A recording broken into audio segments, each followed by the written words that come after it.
What's up, everybody? Happy Thursday. Hope all you're having a great day so far. Getting into this episode of GH, I'm glad that Brando made the right decision in not pursuing this career in organized crime.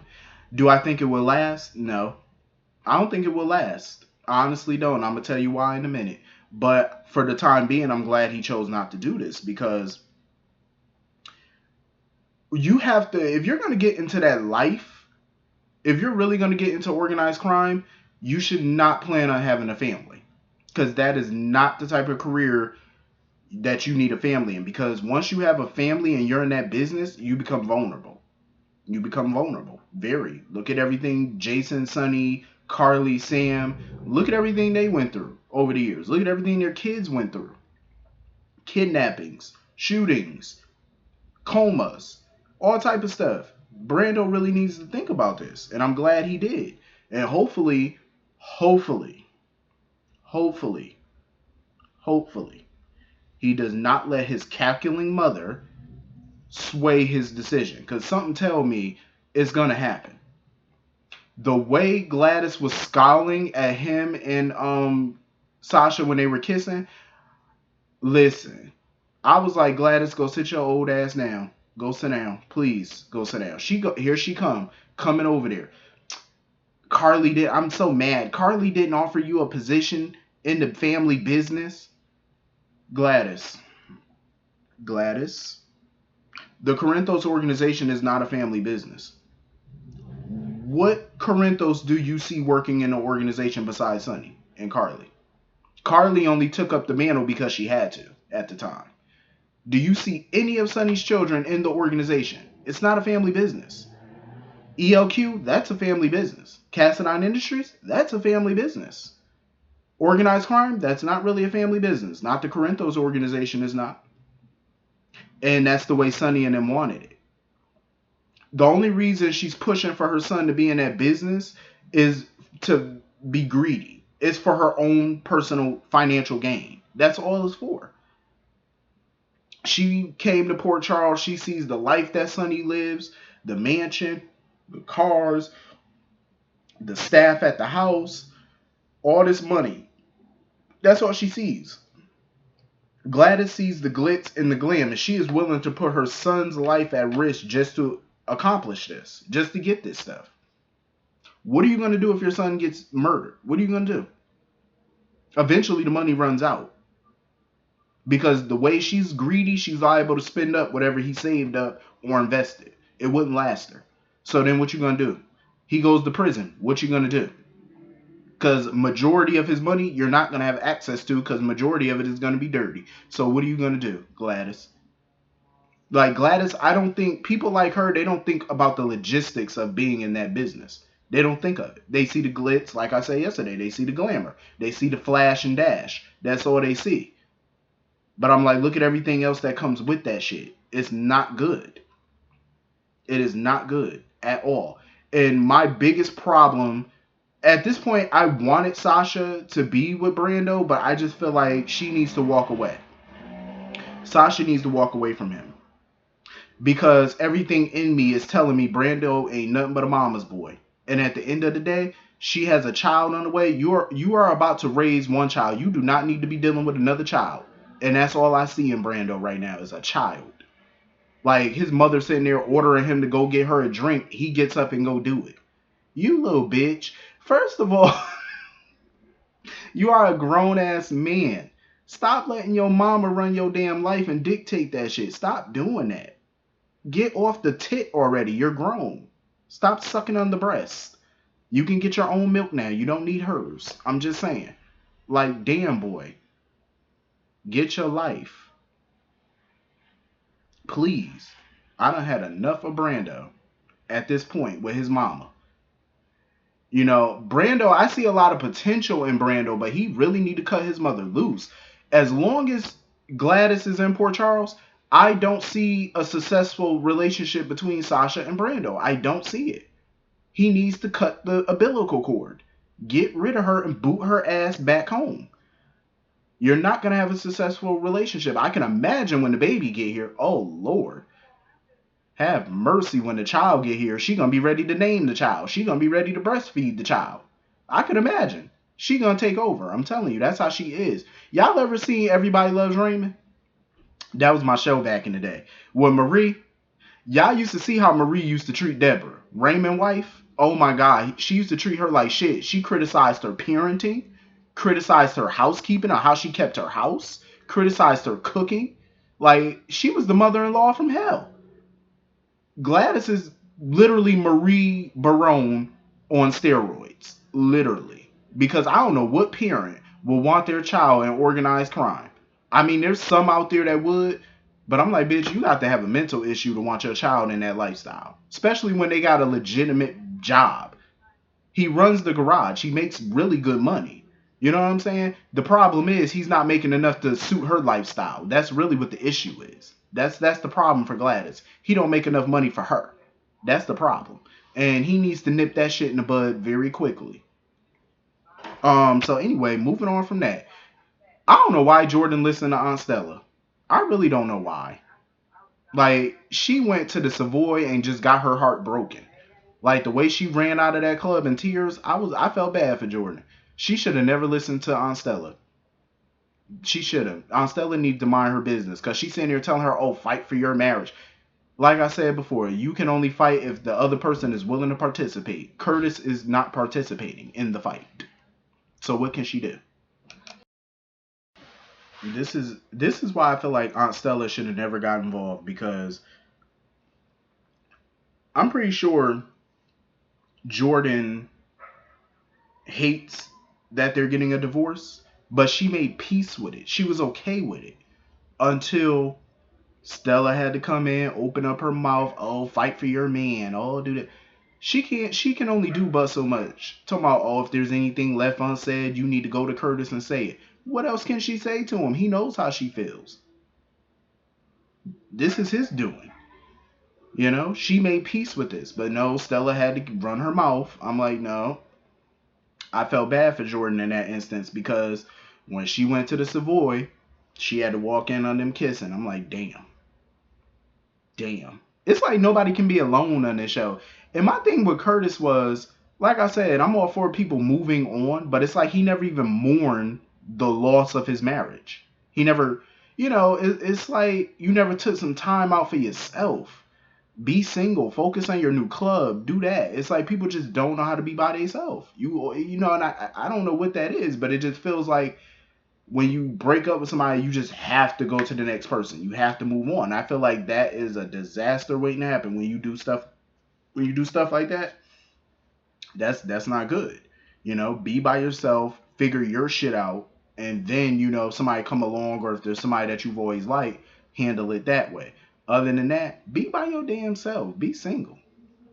Ain't nothing wrong with being single. But if him and Portia insist on being in this relationship, I really just hope that they, take it slow, or as slowly as they possibly can. It ain't, you don't have to go all fast paced with it. You know how some people do on these shows, together 1 minute, married the next. I'm like, no, take it slow. Take it very slow. I just feel like that's what they should do. But Portia brought up some good points though with Curtis. She was like, she needs to know, like, is this real, or is this nostalgia between them because of what they shared in the past? I agree with her assessment on that, because sometimes it's a little bit of both, I think. And I think in their case, it is both. But, with them taking things slow and hopefully getting to relearn each other again on a romantic level, they learning new things about each other, and it turns into something better. I just hate that Curtis and Jordan have to go through this divorce. I just really was hoping before this happened that they could have found a way to fix it, but I guess Curtis is dead set on just ending it, I guess. So ain't much Jordan can do about it. So anyway, moving on from that. So Anna at the PCPD filling Dante in on her investigation or whatever, and the Peter and whatnot. Something tells me deep down Anna knows that Finn is involved in this. Something's nagging at me that she knows. Because remember when the pilot was describing who the person was on the roof? the facial expression that Anna was making was like it seemed like she knew instantly who the guy was talking about. Maybe, I don't know, or maybe she had a feeling, I don't know, but her facial expression told a little story right there. I was like, what was that face? Like she knows something. I said, okay. And then Dante was asking her why she working, with Valentine so closely with Valentine on this and whatnot.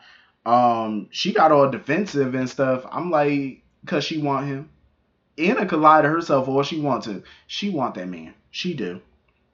Valentine ain't made no bones about him wanting her, because even he told Brooklyn. He tried to downplay it or whatever with Brooklyn. I'm like, no, no. You want that woman. Y'all want each other. You might as well go ahead and do it.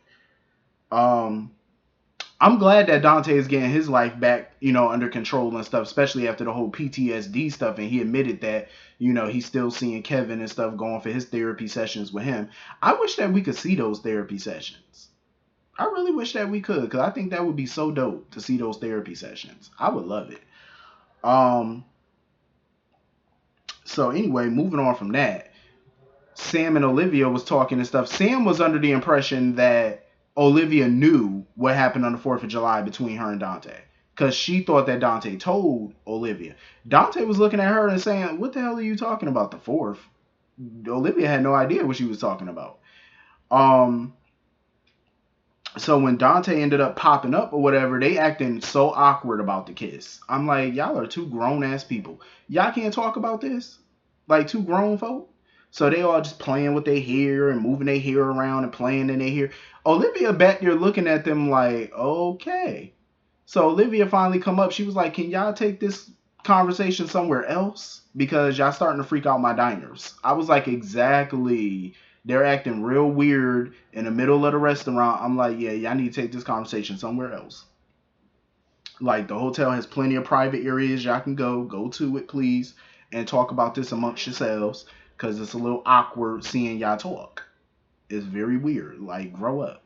They was acting like such children. I'm like, grow the hell up. Um. So anyway, moving on from that, Elizabeth continuously keeps trying to reassure Finn that, the whole situation with Peter, they're going to figure it out. They're going to get out of this mess.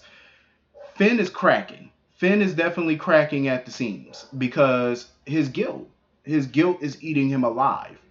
And it's clear that he wants to tell somebody. He wants to confess. But the thought of going to prison and being without his daughter, is weighing on him right now. I get it. I don't see how Elizabeth is so optimistic about this. Like, oh, we're gonna figure out a way to get out of it. How? The cameras are working. There's people all over the hospital. How the hell are you gonna get out of this, Elizabeth? I have a feeling Peter's not in that damn lab. I think Peter's gone. Something telling me. I don't think they would have killed Peter off that quick and that simple. I don't think they would have. Not that easily. I think he possibly could have just lost consciousness. Maybe that's why they didn't feel a pulse on him and they thought he was dead. I think he could have got his pulse back. He could have woke up and he could have found a way to get the hell out of there, especially when the cameras still weren't working at the time. So while the cameras were out, that's a perfect time for him to wake up and get the hell out of there. I think that's what happened. I think that's exactly what could have happened. He could be laying low somewhere. Because a person like Peter, he definitely got funds in, offshore banks or money or something that people can't, know that he touched. You know what I'm saying? So I'm pretty sure that's probably what happened. I don't think he's down there. I don't think he's dead. Um, Anna, of course, came to the hospital asking Elizabeth for a list of people who were on duty that day. Um, Anna's gonna get close to this thing. I think she's gonna figure everything out soon because she's on the right track. She's definitely there. Um, so when Anna was telling Finn about the progress of the case, Anna was like, "Shit, I would have." She wished that she would have shot Peter herself, but Finn was like, "You don't believe that." He said, you don't mean that. Like you wouldn't really do that." I wouldn't test her on that. If you push Anna too far enough, she might. Look at what she did to Carlos a few years ago. Pumped a lot of lead in his ass. Finn was definitely about to fill Anna in on this though. I think he was about to confess to Anna until Elizabeth popped up. When Elizabeth walked up and said something, that's when he decided to not say anything and walk away. But Anna's gonna put it together. Before long, she gonna figure it out.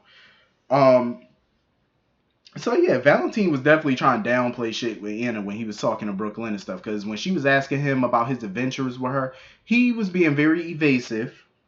Um, and he was just, insisting that there's nothing, they're just a team, they're cool. Like he was definitely downplaying that shit. I said, no, no, you want that woman. You trying to get all up in her biscuit, and you know it. So don't even sit there and lie to that. You know you try and get all up in her biscotti. So don't sit there trying to downplay it now, Valentine. Might as well go on and say it. Um. So anyway, him and Anna ended up talking on the phone or whatever. And Anna was like, "We need to start looking for Peter's enemies and not his ally because she don't believe whoever was on that roof was an ally. She don't believe that. I think deep down she know who it was. I think she's just not trying to admit it to herself right now, but I think she know. Because come on, the way that the guy described the dude and what he was wearing, everybody know how Finn looks and everybody know how he dressed.